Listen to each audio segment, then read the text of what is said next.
오늘은 골로새서 강의 첫 번째 시간으로서 여러분들이 골로새서라고 하는 서신을 잘 이해할 수 있도록 골로새서의 개관, 즉 골로새서 서신이라는 이 서신을 쓰게 된 배경에 대해서 여러분들께 먼저 말씀드리고 다음 주부터 골로새 1장부터 시작해서 말씀을 살펴보려고 합니다.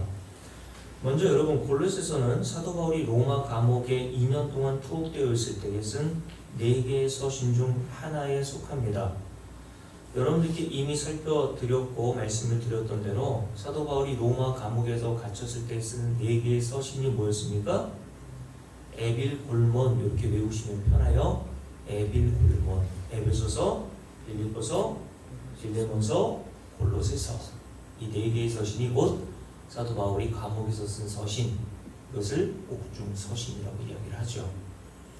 이수인 장군만 옥중에서 쓴 그런 일기죠, 그죠? 근데 사도 바울은 자기의 어떤 일기를 쓴 것이 아니라 교회를 대상으로 이 서신을 보내게 되었던 거죠. 자, 그러면 이 골로새의 서신 저자, 발신자는 누구겠습니까? 당연히 사도 바울이겠죠. 그래서 1장 1절에 보면 이 서신의 발신자가 누구였는지를 이렇게 나타내 줍니다. 함께 읽을게요. 하나님의 뜻으로 말미암아 그리스도의 예수된 사도 바울과 형제 디모데라고 이야기를 했죠. 여기뿐만 아니라 골로새 4장을 한번 볼까요? 골로새 4장에 보면 골로새서라고 하는 이 서신을 쓴 당사자가 누구인지 여기서 분명하게 이렇게 가르쳐주고 있는데요. 4장 18절 함께 읽습니다. 나 바울은 친필로 문안하노니 내가 매일 것을 생각하라. 지금 감옥에 있다는 뜻이죠. 은혜가 너에게 있을지어다. 친필, 즉 바울 자신이 직접 손으로 너에게 이 골로새라고 하는 서신을 보낸다라고 하는 의미가 있는 겁니다. 자, 그러면 다시 1장으로 넘어오면 사도 바울이 이 골로새서라고 하는 서신을 쓴 발신자라면 이 편지를 받아보게 될 수신자는 누구겠어요? 당연히 골로새서니까 골로새라고 하는 마을에 지역에 살고 있었던 예수 믿는 자들, 성도들을 말하고 있겠죠. 그래서 2절을 한번 보시면 함께 읽을게요. 골로새에 있는 누구요? 시민, 주민이 아니라 성도들이라고 한정되어 있단 말이죠. 골로새에 살고 있는 모든 사람들에게 보낸 편지가 아니라 골로새라고 하는 지역에서 예수 그리스도를 믿는 성도들에게만 이 서신이 주어졌다는 거죠. 그러니 골로새라고 하는 서신뿐만 아니라 창세기부터 요한계시록까지의 모든 성경은 보편적 인간에게 주신 말씀이 아니라 예수 그리스도를 믿는 저와 여러분에게 주신 하나님의 말씀인 겁니다. 맞습니까?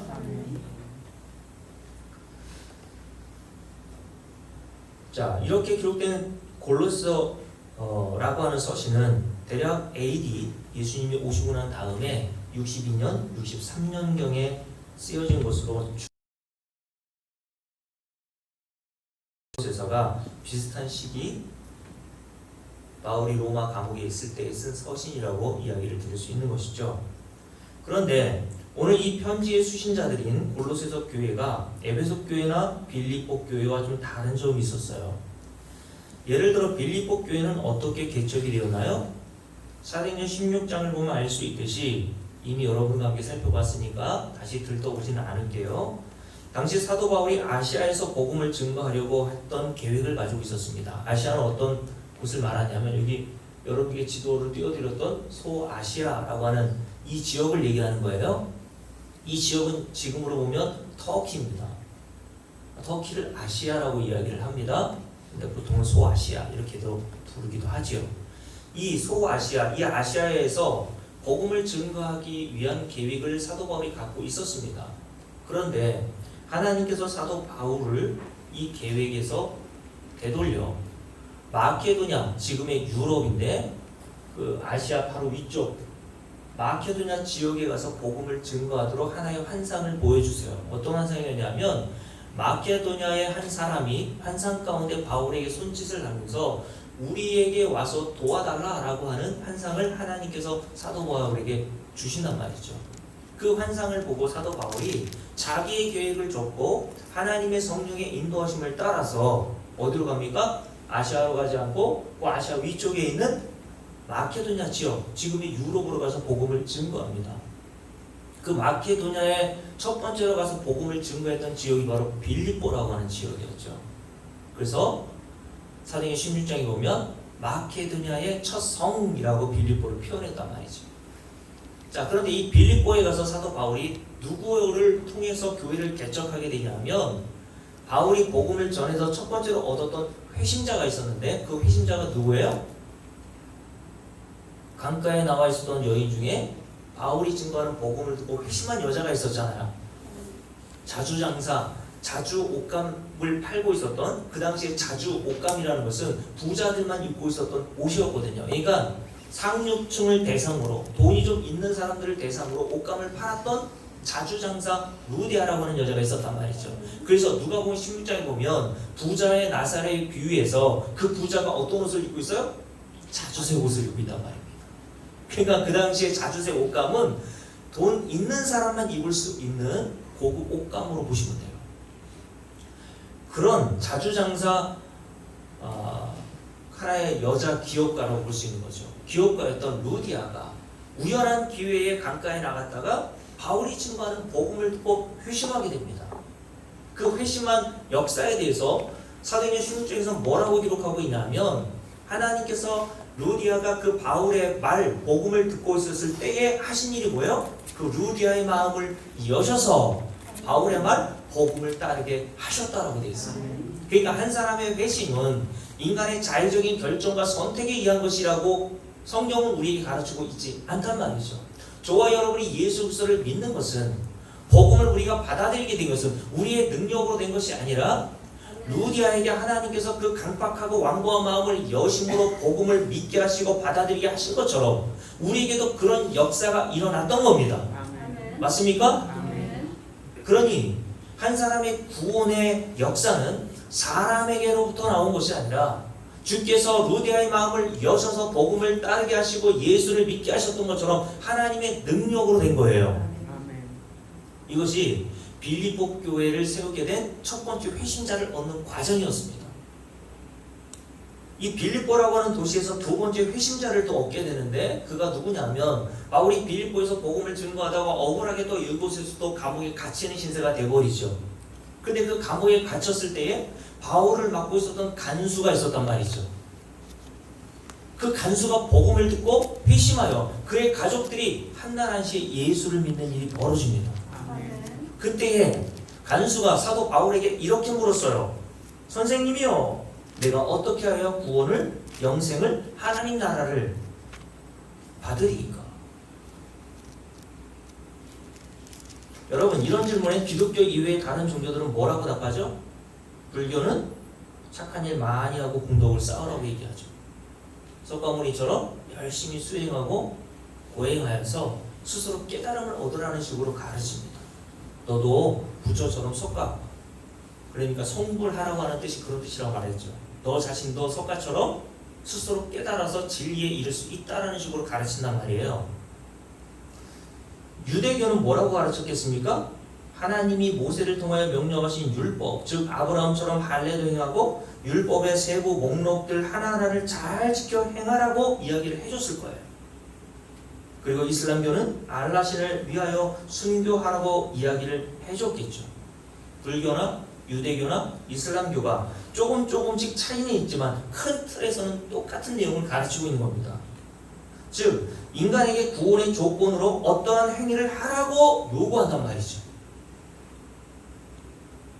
제가 왜 이런 말을 합니까? 간수가 사도 바울에게 내가 무엇을 하여야 구원을 받으리까? 라고 질문했던 이 질문에 모든 종교가 인간의 행위를 강조하여서 인간이 구원을 얻을 수 있는 조건과 행위를 하라고 요구한단 말이에요. 이게 뭐라고요? 세상의 종교입니다.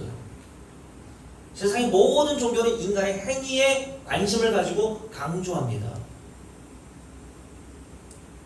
이것이 아담과 하와 이후 타락한 인간의 본성에서 나오는 사상이기 때문에 그래요. 그래서 그 인간의 본성에서 나오는 사상이 만들어낸 것이 종교라는 겁니다. 그러니까 종교만 이런 사상이 담겨 있는 것이 아니라 이 세상 모든 문화에도 이러한 인간의 타락한 사상이 담겨 있을 수밖에 없는 거죠. 예를 들어서 여러분, 우리가 성탄절 때 자주 부르는 울면 안 돼라는 노래가 있죠. 울면 안 돼, 울면 안 돼. 왜 울면 안 됩니까? 왜 울면 안 된다고 배웠어요? 그 노래를 통해서. 산타 할아버지가 선물 안 줘. 그러니까 너는 뭐 하지 말아야 돼요? 울면 안 돼. 그리고 그 뒤에 보면요, 사실 이 가사는요 굉장히 살벌한 가사예요. 그래서 그 뒤에 이렇게 이어지죠. 산타 할아버지가 우는 애들에게는 뭘 안 주신대? 선물 안 주신대. 그러니까 협박이 뒤에 이어집니다. 잠잘 때나 일어날 때나 짜증낼 때나 장난할 때에도 누가 다 보고 계세요? 산타 할아버지가 보고 계셔. 이거 협박 아닙니까? 애들이 짜증내고 장난하다가 형제들끼리 싸울 때 부모가 예수 믿지 않는 부모라면 이 말을, 이 노래를, 가사를 그 아이들에게 협박용으로 사용하면서, 야 12월 25일 날 산타 할아버지가 너에게 선물을 줄 텐데 너 이렇게 형제랑 싸우고 장난하고 때를 쓰고 울면 산타 할아버지가 그런 애들에게 선물 안 주시는 거야. 그러니까 뭐 하지 말라고요? 싸우지도 말고 떼쓰지도 말고 울지도 마. 그러면서 협박용으로 아이들을 가르쳤단 말이죠. 그래서 아이들이 그 말을, 부모 말을 믿고, 저도 어렸을 때 산타 할아버지가 진짜 있는 줄로 믿었거든요.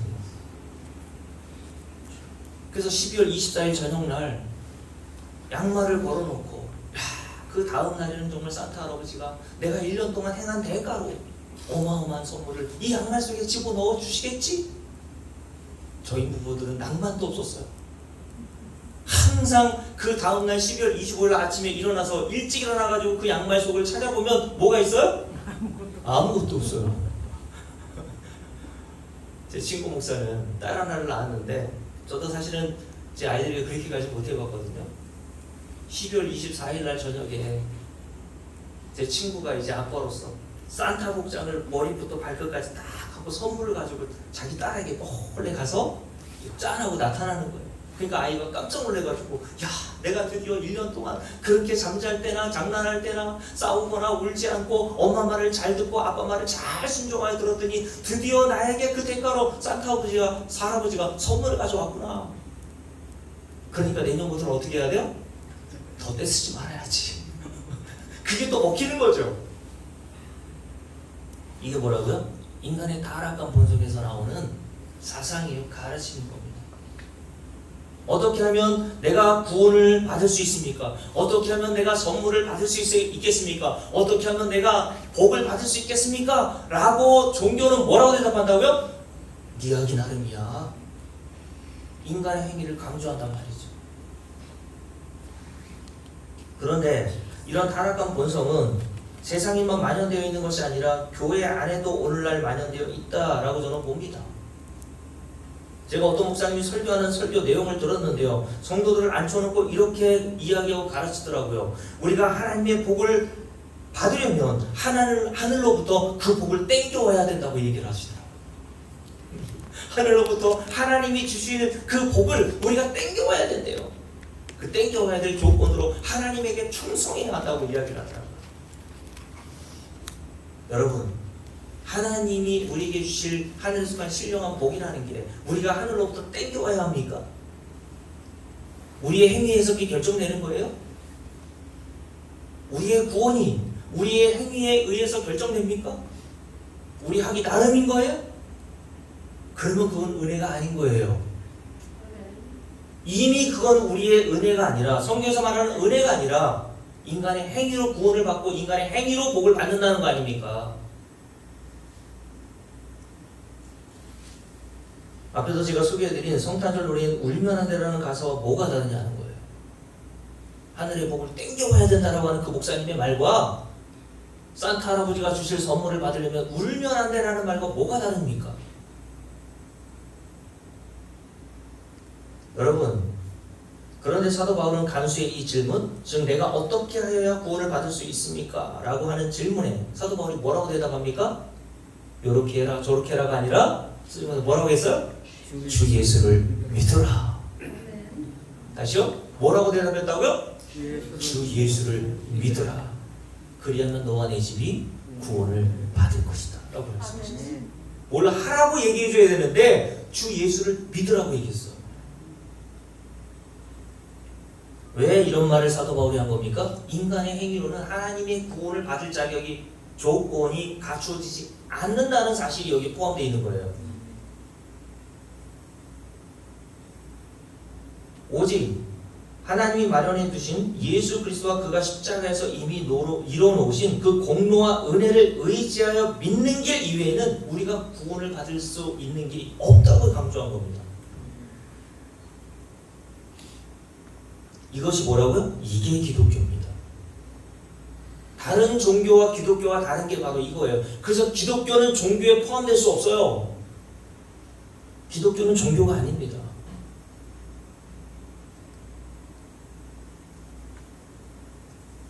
그래서 어떤 목사님이 유튜브에 보니까 종교와 기독교의 차이를 영어 단어인 do와 done으로 잘 표현했더라고요. do는 인간의 행위를 강조하면서 뭘 하라는 겁니다. do, 뭘 해라! do는 뭡니까? 이미 했다는 거예요. 누가? 예수 그리스도가 저와 여러분이 해야 될 모든 일을 십자가에서 다 이루어 놓으셨고 우리는 그 공로와 공덕으로 거저 이루어 우리가 은혜로 받은 것이라는 사실을 이 던이라고 하는 영어 단어가 기독교의 가장 중요한 사상을 표현해주는 단어로 사용하신 것을 제가 봤습니다. 잘 이해하셨다고 저는 봐요. 그러니 기독교는 종교는 행위를 강조하지만 기독교는 오직 뭘 강조합니까? 은혜를 강조한단 말이에요. 아멘. 그래서 성경은 은혜에서 시작했다가 은혜로 끝나는 거예요. 아멘. 구원도 은혜요. 하나님께로부터 받은 모든 한 순간 신령한 복을 받는 것도 뭐예요? 은혜라는 겁니다. 예수 그리스도께서 십자가에서 이루어놓으신 그 공로로 저와 여러분이 거저 받았다는 거예요. 자, 제가 이렇게 골로새서 강해를 하고 또 골로새서 이 전반에 대한 이해를 돕기 위해서 개관을 여러분께 말씀드리면서 이렇게 간간히 복음을 여러분께 좀 증거하려고 하는 거예요. 자, 이렇게 빌립보라고 하는 교회는 사도 바울이 직접 들어가서 복음을 증거함으로 회심자를 얻어 교회가 생기게 되었고 에베소도 마찬가지입니다. 에베소서라고 하는 곳에 바울이 3년 동안 복음을 증거하여서 에베소 교회라고 하는 교회가 세워졌거든요. 그런데 오늘 골로새 교회는 바울이 직접 방문하고 복음을 증거해 세워진 교회가 아니에요. 그래서 사도 바울이 오늘 쓴 골로새 2장을 보면요. 이렇게 되어 있죠? 골로새 2장 1절을 한번 볼게요. 골로새 2장 1절입니다. 함께 읽을게요. 내가 너희와 라오디게아에 있는 자들과 무릇 내 육신의 얼굴을 봤습니까? 보지 못했습니까? 보지 못한 자들을 위하여 얼마나 힘쓰는지를 너희가 알기를 원하노니 라고 되어 있어. 그러니까 이들을 골로새 교회 성도들과 사도 바울이 한 번도 얼굴을 대면해 본 적이 없었다는 것은 사도 바울이 직접 골로새라고 하는 지역에 와서 복음을 증거해서 교회가 세워진 것이 아니라는 것을 우리가 볼 수 있는 거죠. 그러면 사도 바울이 직접 골로새라고 하는 지역에서 복음을 증거하지가 않았음에도 불구하고 어떻게 골로새라고 하는 이방 땅 지역에 소아시아 여기 말하는 거예요? 복음이 증거되어 교회가 세워지게 된 것일까요? 여기 보면 골로새라고 하는 지역 표시가 나오죠? 그 주변에 여러분 살펴보세요. 이 소아시아 7개가 다 여기에 있잖아요. 그죠? 요한계시록 3장에 소아시아 7개가 쭉 나올 때 여러분 다 아시는 교회죠. 서머나, 빌라델피아, 라오디게아, 에베소, 버가모, 두아디라 뭐 이런 교회들 4대 이런 교회들이 다 이 소아시아 지역에 개척된 교회란 말이죠. 근데 바로 옆에 뭐가 있어요? 골로새라고 하는 지역이 있잖아요. 그죠? 그 골로새라고 하는 지역에 골로새 교회가 세워진 이유가 뭘까요? 사도 바울이 직접 가지도 않았는데.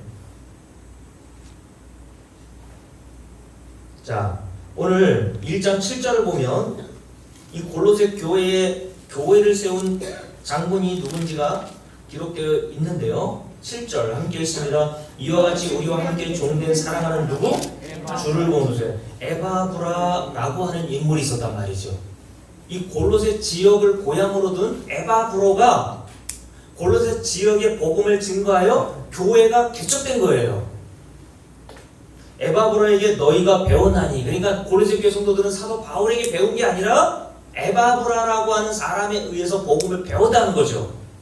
복음을 배웠나니 그는 너희를 위한 그리스도의 신실한 일꾼이요 성령으로서 너희 사랑을 우리에게 알린 자니라. 이게 무슨 말이냐면 사도 바울이 지금 로마의 감옥에 있어요.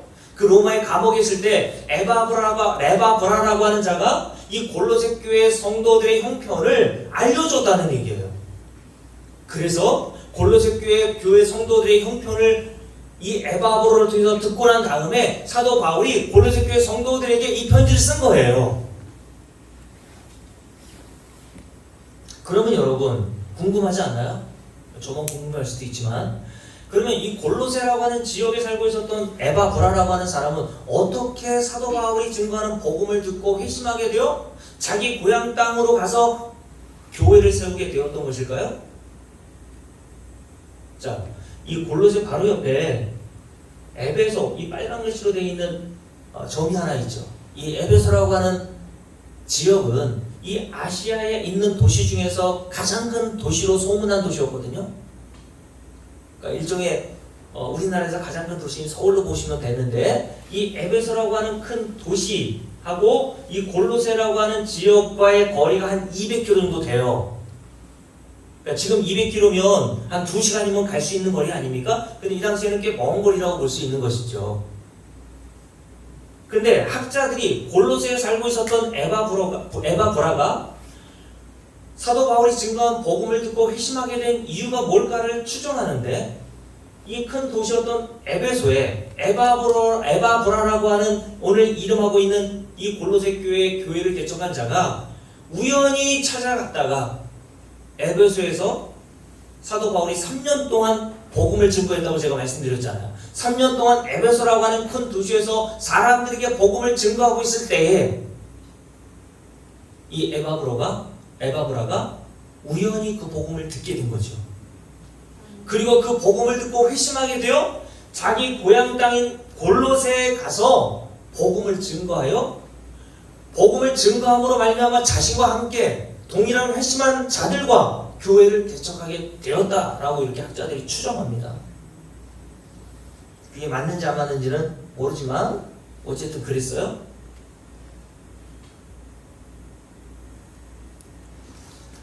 자, 에바브라가 이렇게 골로새 지역으로 들어가 복음을 증거했고 그 결과 골로새 교회가 세워진 것으로 학자들이 추정한다고 이야기를 했습니다. 그러면 골로새에만 이런 교회가 세워졌는가? 아니죠. 지도를 보면 골로새 지역 주변에 가까운 도시들이 눈에 띄는데 우리에게 익숙한 도시들이 있죠.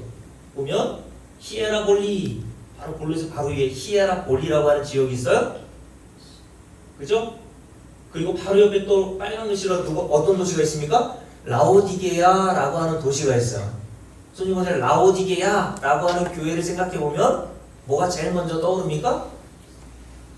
계시록 3장에서 주님께서 소아시아 7교회 마지막 교회 라오디게아 교회를 책망하시면서 하신 말씀이 뭐예요? 너는 차지도 않고 덥지도 않아.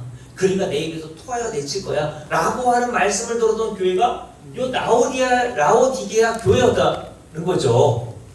근데 왜 이 말씀하셨냐면 히에라볼리라고 하는 지역은 지금도 온천수로 유명한 곳입니다.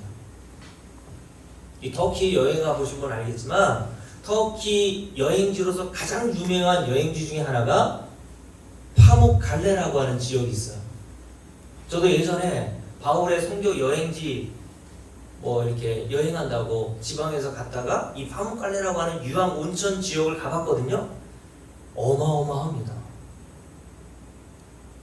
우리 공주에도 금강 온천이 있지만 그거는 온천에 속하지도 않아요.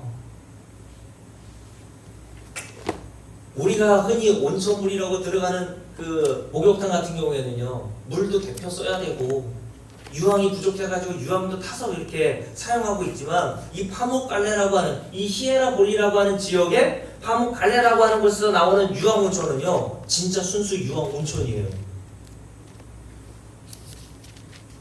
그래서 히에라볼리라고 하는 지역으로부터 라오디게아가 바로 밑에 있잖아요. 그 온천수가 흘러 내려가겠죠. 그 뜨거운 온천수가 흘러 내려가면서 라오디게아라고 하는 지역에 도착하니까 그 물이 어떻게 되겠어요? 뜨거운 물이 식는단 말이에요.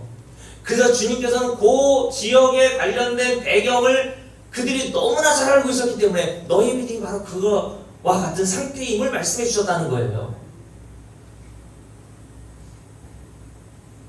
그러니까 여러분, 골로새 지역의 교회라고 하는 것은 골로새라고 하는 그 지역에만 교회가 생긴 게 아니라 히에라볼리에도 라오디게아라고 하는 지역에도 교회가 있었던 거예요. 그러니까 우리가 생각하는 이런 교회 건물은 아니더라도 각 가정에서부터 이미 교회가 세워져서 그들이 모여서 함께 예수 그리스도를 예배하고 복음을 배웠다는 겁니다. 그래서 골로새서 4장을 볼까요? 골로새서 4장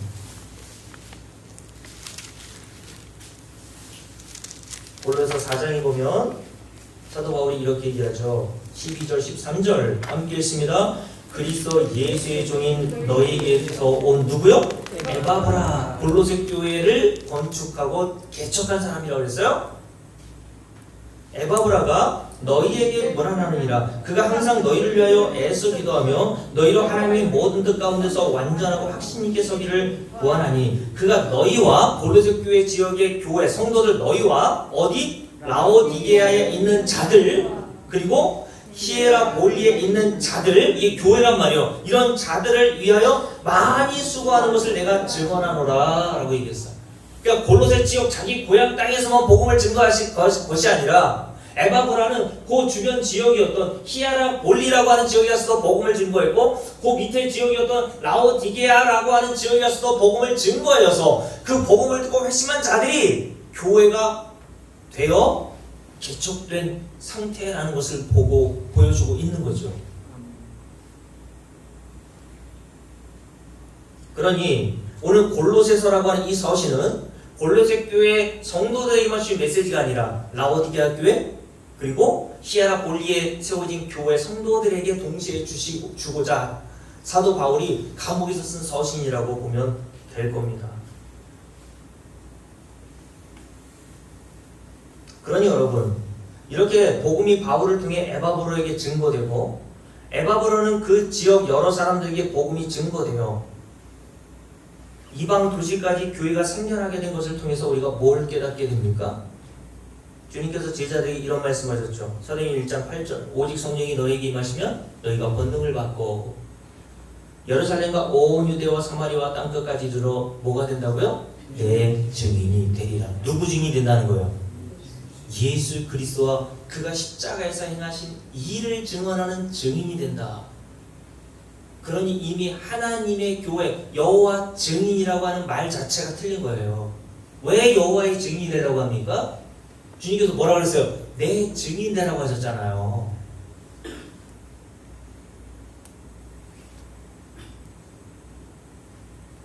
그러니 여러분 교회라고 하는 것은 또 복음을 듣고 믿어 예수를 믿게 되는 과정이라는 것은 사도 바울과 같이 어떤 특정한 유능한 사람이 있어야 복음이 증거되는 것이 아님을 우리가 깨닫게 되는 거죠.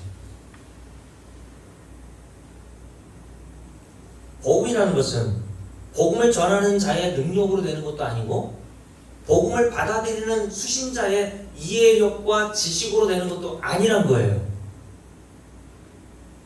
예수를 믿는다는 것은 전하는 자의 능력이나 받는 자의 능력으로 되는 것이 아니라 오직 하나님의 능력으로 되는 겁니다.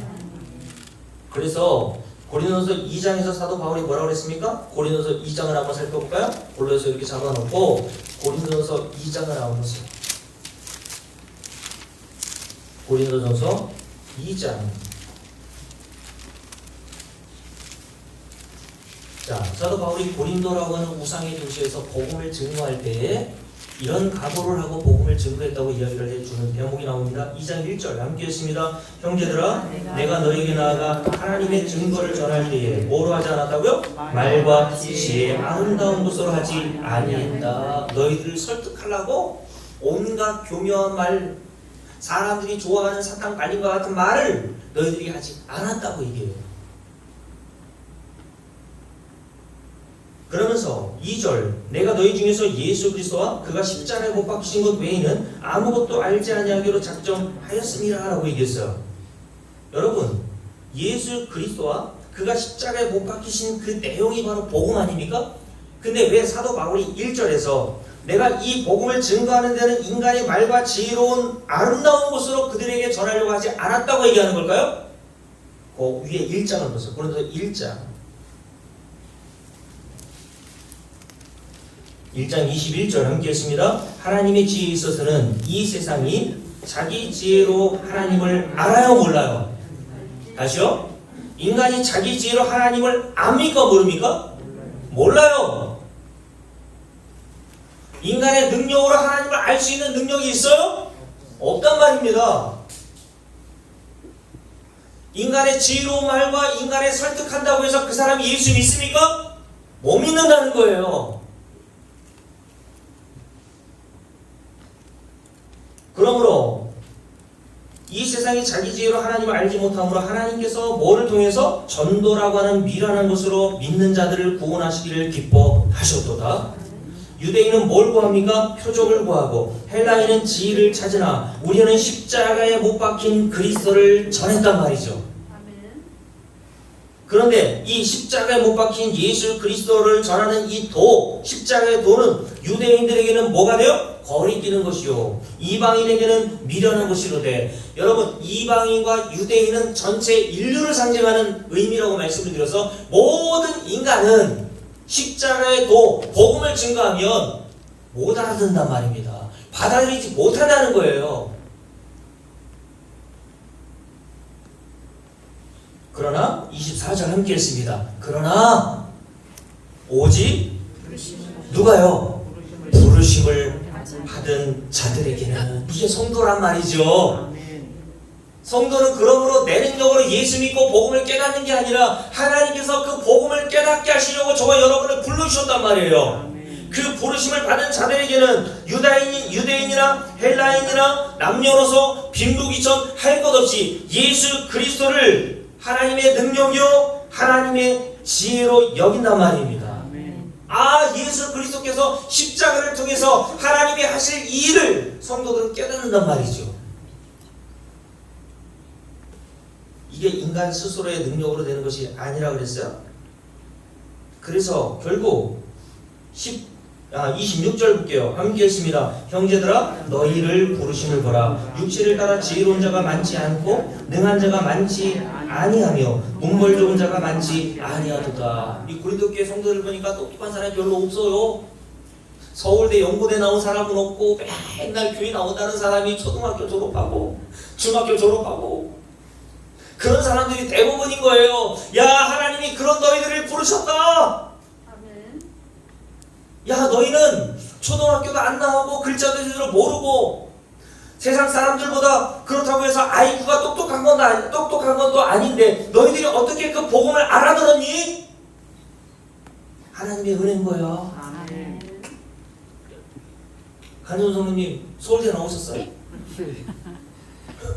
지금 열심히 공부해서 노력하면 서울대 갈 수 있을까요? 저도 못 가요. 감사한 줄 아세요? 그래서 사도 바울이 뭐라고 한 겁니까? 하나님이 너희를 택하셔서 뭘 보여주시려는 가는 겁니까? 함께 읽어볼게요.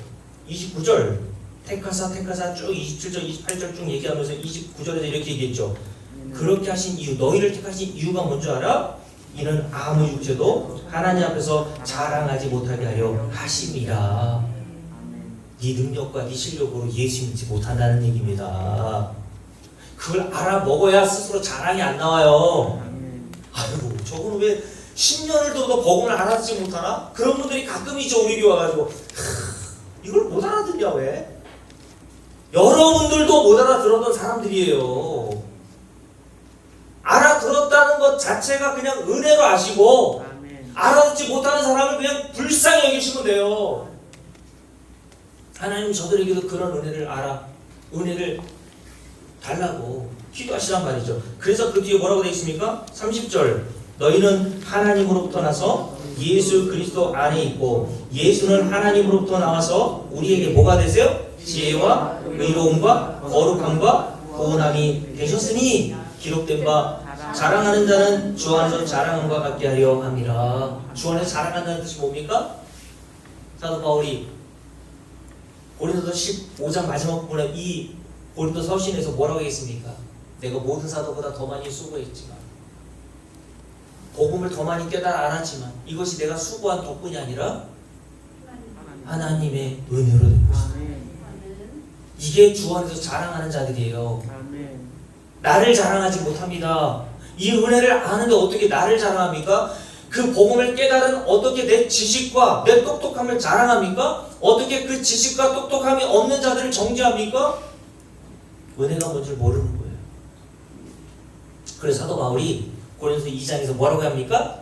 인간의 지식으로는 하나님을 알 수도 없고 이 지혜이신 예수 그리스도의 복음을 깨달을 수 없기 때문에 내가 사람을 일부러 내 철학적인 재능, 내가 가지고 있는 지식을 동원하여서 사람들을 설득하려고 노력하지 않아.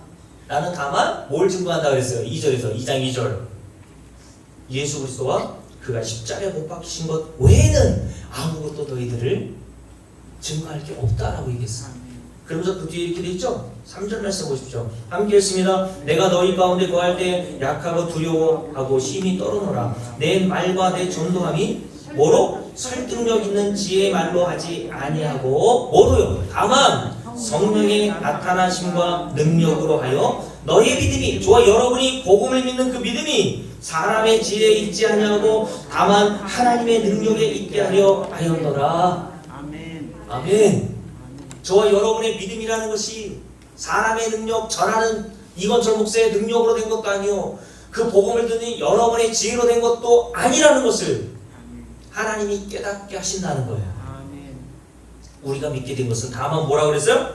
하나님의 능력으로 된 것이라는 것을 깨닫게 하시기 위함이라.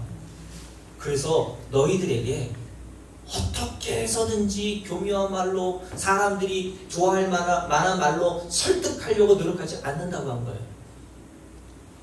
예수 믿는 거는 설득으로 되는 게 아닙니다.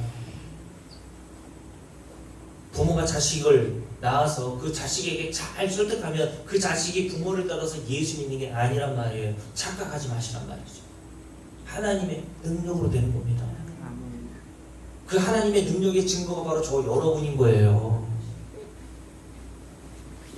자, 제가 골로새를 개관을 하다가 왜 여기까지 넘어왔습니까? 사도 바울이 복음을 증거하지 않았고 에바브라라고 하는 평신도에 불과한 이 사람이 복음을 증거했는데도 불구하고 골로새 지역, 히에라볼리 지역, 그리고 라오디게아 지역, 여기에 예수 그리스도를 믿는 자들이 나왔다는 거예요. 이것은 하나님의 능력으로 된 것임을 우리에게 보여준다는 거죠. 다시 골로새 1장을 넘겨볼게요.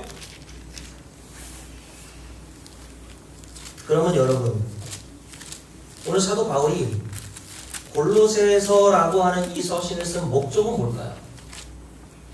어떤 책이든 다 목적이 있잖아요. 여러분, 성경은 무엇을 목적으로 쓰여진 걸까요? 성경은 성령의 감동하심을 받은 사람들에 의해서 쓰여졌다라고 얘기하죠. 그러면 하나님께서 성경의 저자이신 그 하나님께서 이 성경이라고 하는 이 기록을 저와 여러분에게 주신 목적은 뭐냐는 거예요.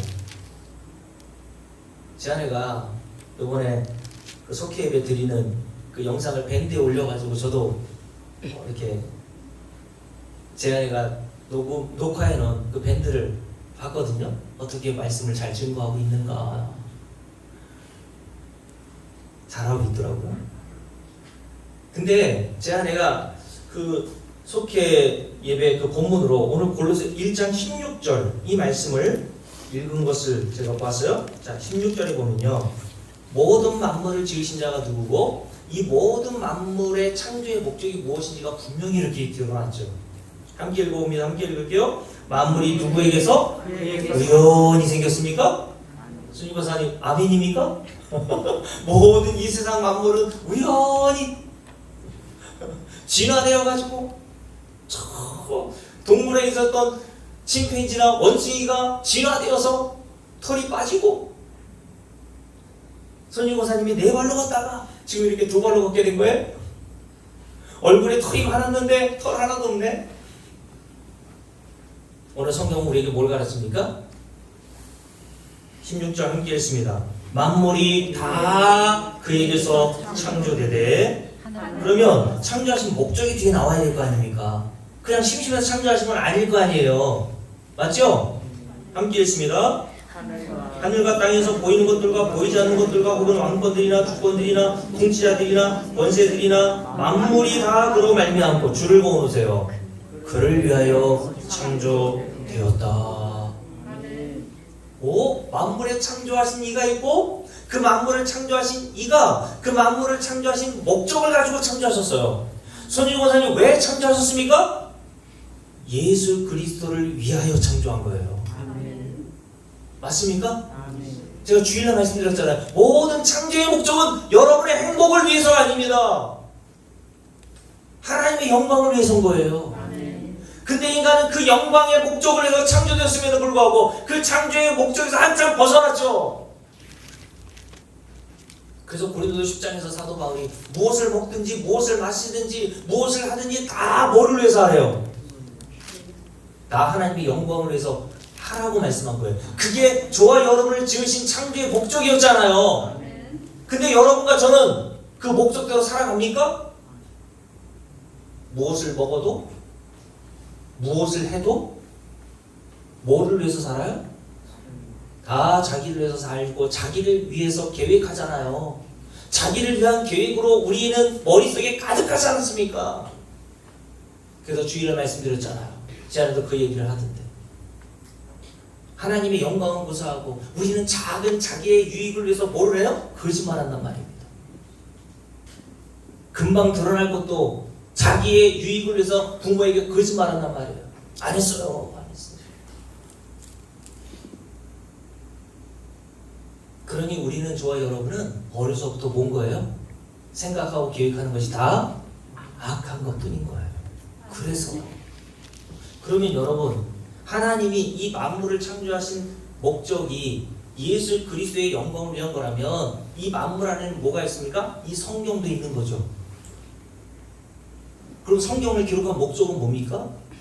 하나님께서 성경의 여러 저자들 40명의 저자들을 통해서 1600년 동안 이 성경을 기록하게 하신 목적이 뭐예요? 자기 아들 예수 그리스도의 영광을 위해서입니다. 그러니 이 성경이라고 하는 것은 오직 예수 그리스도를 담고 있어야 되는 거예요. 맞아요?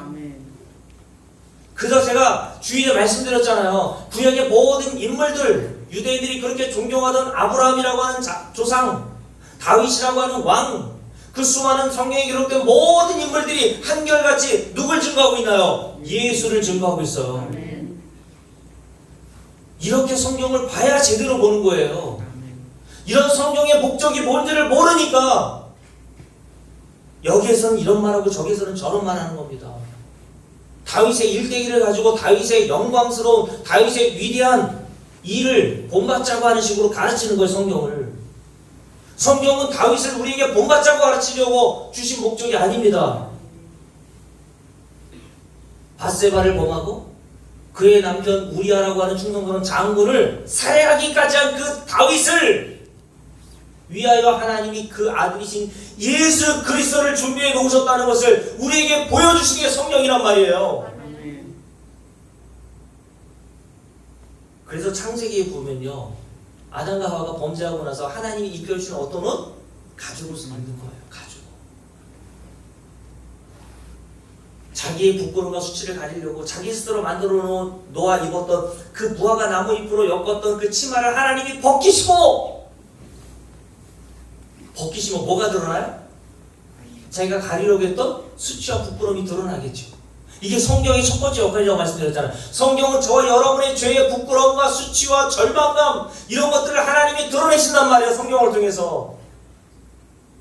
그러니 너 하나님 나라 들어갈 자격도 없고 가능성도 없는 자라는 사실을 이 말씀이라는 것을 통해서 우리에게 드러내신단 말이에요. 그래서 히브리서 4장에서 말씀의 역할 첫 번째가 뭐라 그랬습니까? 하나님 말씀은 살았고 운동력이 있고 좌우의 어떤 날선 것보다 예리하여 수술용 칼과 같아서 저와 여러분이 알지 못했던 그 내면에 깊숙이 잠재웠던 그 죄성을 우리의 악한 계획과 하나님의 영광을 고사하고 자기를 위한 계획으로 가득한 저와 여러분의 실체를 드러내게 하십니다. 그리고 하나님께서 그런 아담에게 벗기시고 난 다음에 그냥 놔두셨어요? 야 빨개 벗고 돌아다녀. 하나님이 준비하신 동물의 가죽을 벗겨서 만들어 놓은 그 가죽옷을 아담과 하와에게 입히시잖아요. 그 가죽은 어디서 난 거예요, 손유고사님? 뿅 하고 나타나는 겁니까? 어떤 동물의 희생으로 말미암아 그 가죽옷을 아담과 하와가 입게 되었다는 뜻 아닙니까? 우리의 죄, 우리의 모든 불법은 바로 이렇게 예수 그리스도의 십자가에서 흘리신 보혈의 피로 말미암아 가려지고 깨끗하게 되어 하나님의 나라에 들어갈 수 있게 되었다는 것을 이미 창세기 3장에서 우리에게 예표로 보여주신단 말이에요. 그러니까 창세기 3장에서도 아담과 하와의 타락 사건에서도 누가 드러납니까? 예수가 드러나는 거예요. 그러니 이 성경을 주신 목적은 오직 예수 그리스도의 십자가의 복음이 무엇인지를 우리에게 깨닫게 하시기 위한 용도로 주신 거예요. 그래서 요한복음 20장을 볼까요? 요한복음 20장에 보면요, 사도 요한이 자신이 쓴 이 요한복음이라는 서신의 목적이 무엇인지를 우리에게 이렇게 가르칩니다. 자, 요한복음 20장입니다. 30절, 31절 함께 읽을게요. 예수께서 제자들 앞에 이 책에 기록되지 아니한 다른 표정도 많이 행하시나. 자, 요한복음에는 7가지 주님의 표적이 기록되어 있어요. 그러나 그 표적, 하나님 예수님께서 행하신 그 많은 표적 중에 일부만 여기에 기록되어 있다는 거예요.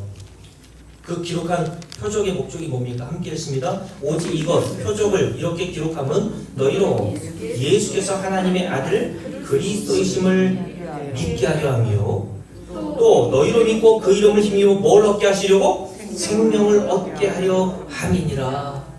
내가 사도 요한으로서 이 요한복음을 쓴 목적이 바로 이거라고 명시적으로 여기 표현되어 있잖아요. 그러니까 예수님이 행하셨던 기적을 본받겠다고 따라서 하면 됩니까? 저 외국에 어떤 목사인데 젊은 목사더라고요. 자기가 예수님이 죽었다가 부활하신 것을 증거로 보여주겠다고 하면서 성도들에게 자기를 땅에 묻어달라고 했어요.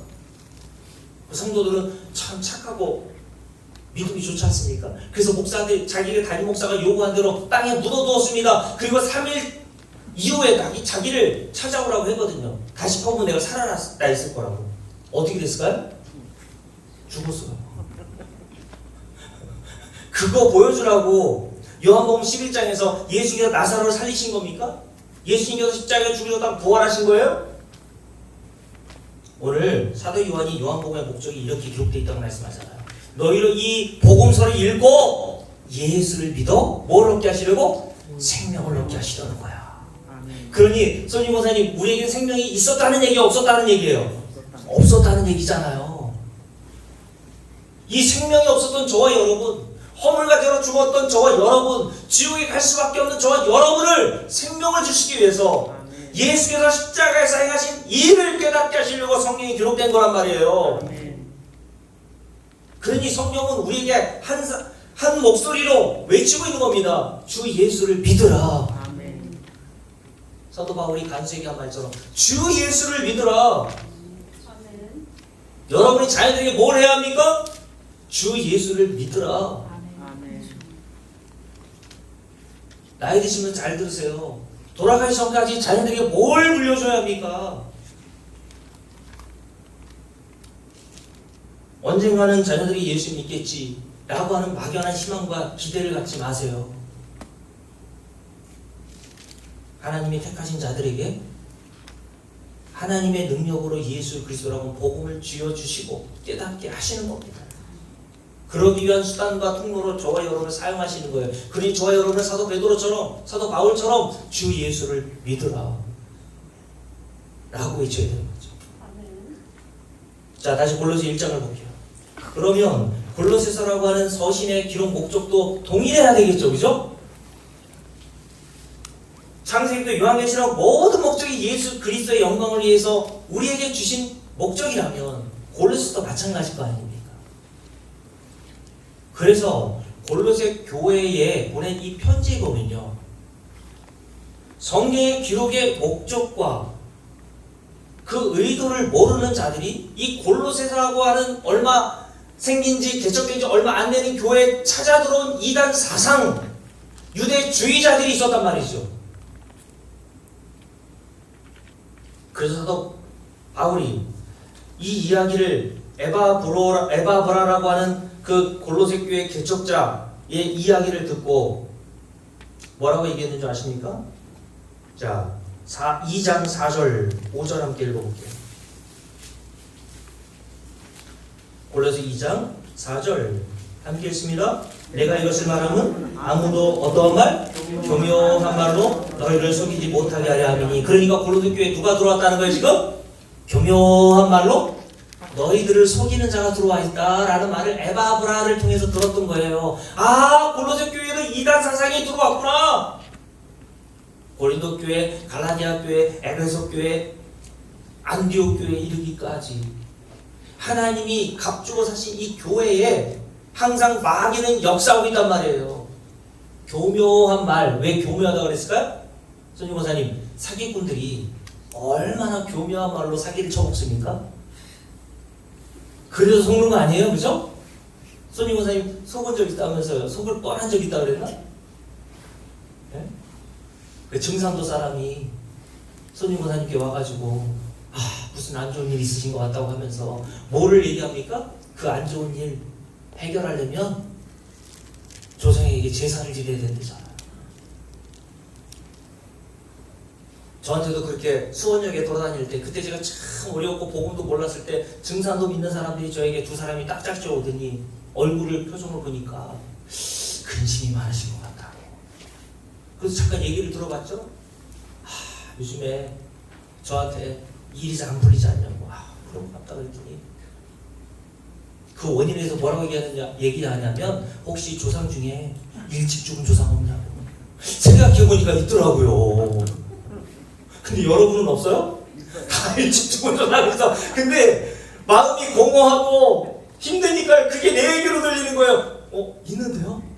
그랬더니 그 일찍 죽은 조상이 당신의 앞길을 막고 있다는 거예요. 할렐루야. 그러면서 저에게 뭘 요청하냐면 그 문제를 해결하기 위해서는 그 억울하게 일찍 죽은 조상을 달래주는 제사를 지내야 된대요. 그러면서 저에게 요구하더라고요. 얼마짜리인데 50만 원 부르더라고요. 그때 30년 전에. 그래서 돈이 없다 그러니까 25만 원으로 깎아주더라고요. 25만 원이면 된대요.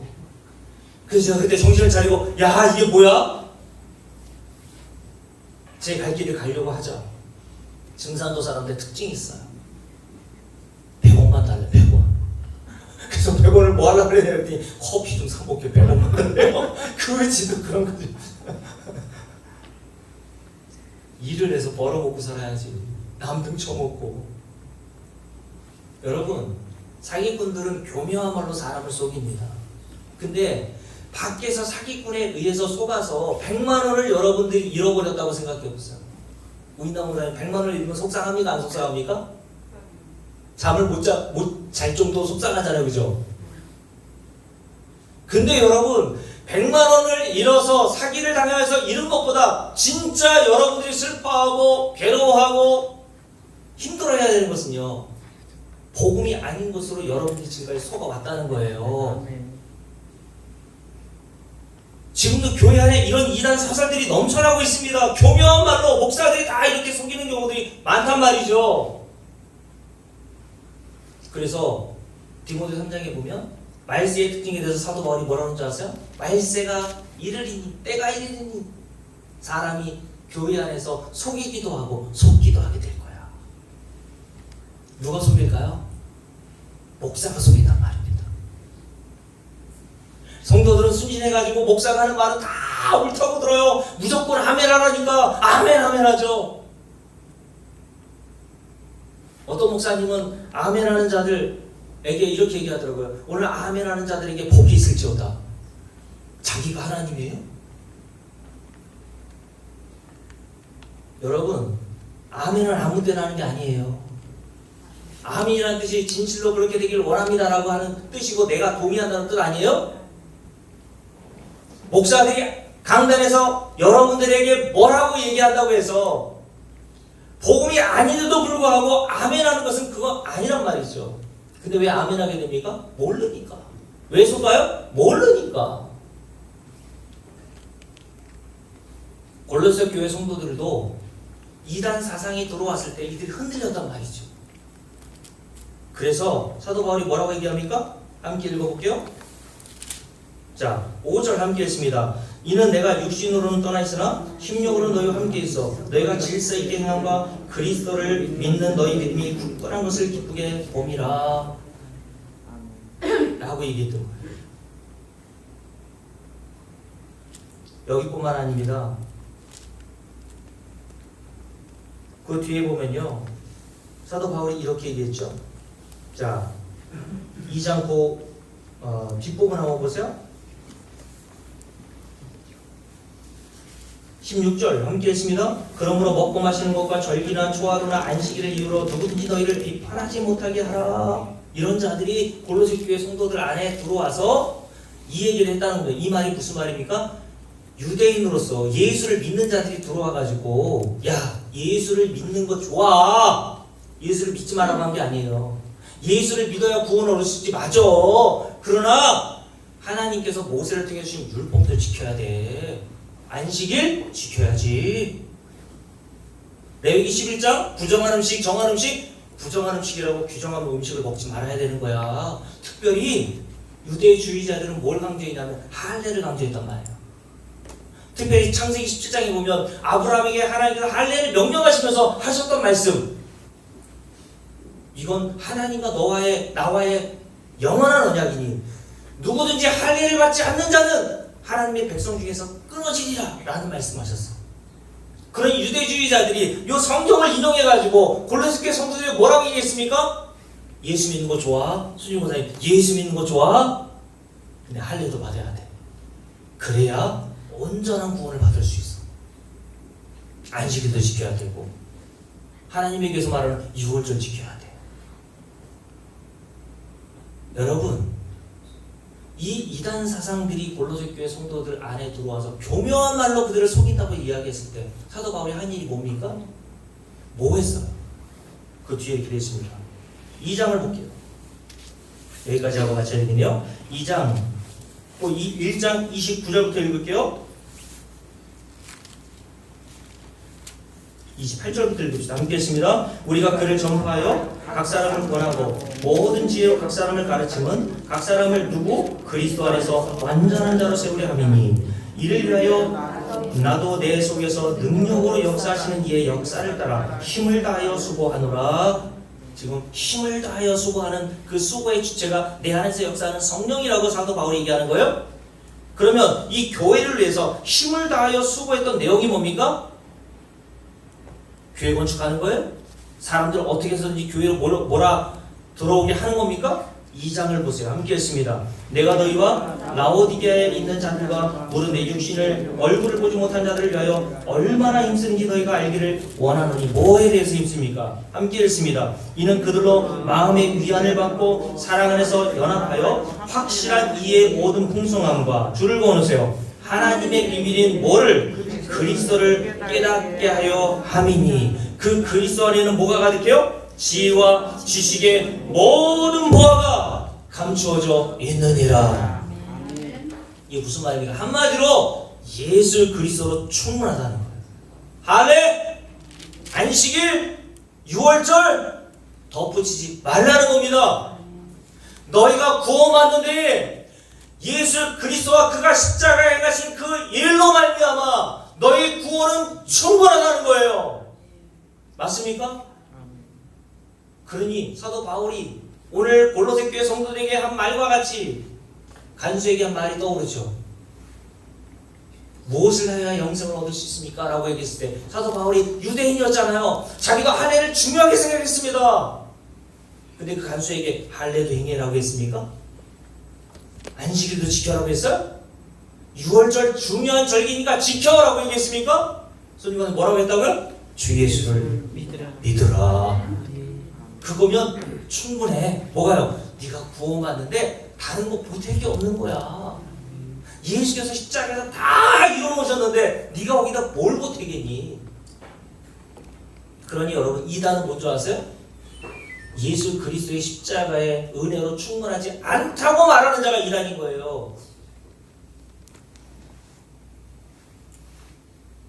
예수를 믿어도 또 다른 것들을 덧붙여서 이렇게 살라고 요구하면서 그래야 구원받고 그래야 구원에서 탈락하지 않는다고 말하는 게 이단 사상입니다. 여러분,